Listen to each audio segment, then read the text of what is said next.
Bonjour. Si les tendances qui se dessinent à quelques jours du premier tour de l'élection présidentielle ont de quoi susciter inquiétude en France, mais aussi à l'étranger, on peut regretter que certains projets de candidats n'aient pas bénéficié jusqu'ici de l'attention et de l'écho qu'ils méritaient.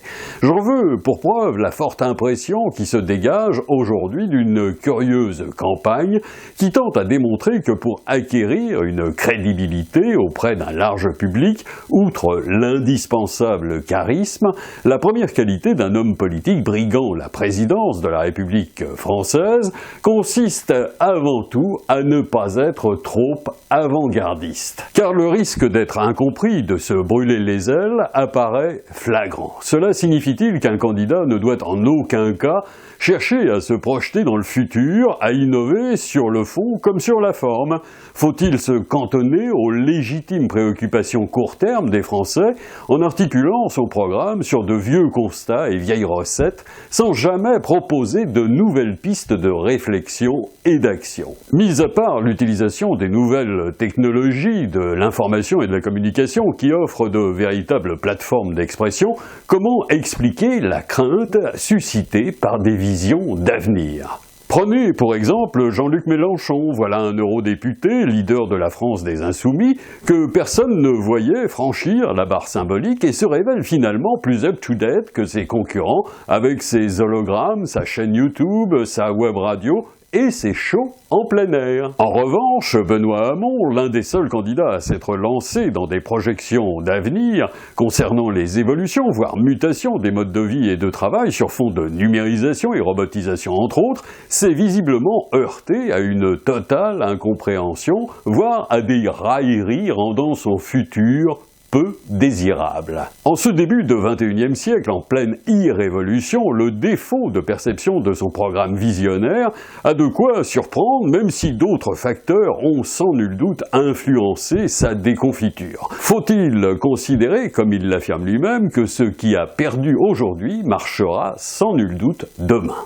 Comment expliquer un tel phénomène de rejet des visions politiques tournées vers le futur, à l'heure où les applications de l'intelligence artificielle offrent à un très large public bien des services qui relevaient encore il y a peu de la pure science-fiction? Car quoi qu'il en soit, le robot Stanley vient d'entrer en fonction à l'aéroport Roissy-Charles de Gaulle pour garer les voitures.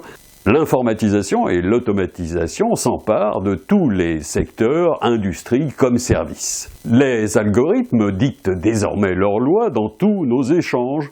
Quant à la lutte contre le réchauffement climatique, les pollutions dont les conséquences s'avèrent délétères sur la santé humaine, elles ne trouvent de remède qu'à travers le progrès et le développement des énergies renouvelables. Ces nouveaux moteurs de l'économie imposeront la formation continue des hommes et femmes qui devront s'adapter pour exercer de nouvelles activités, sans oublier le rôle de l'Union européenne, socle de coopération, de recherche et développement, seul capable de donner aux pays membres la possibilité de rester compétitifs face à la mondialisation.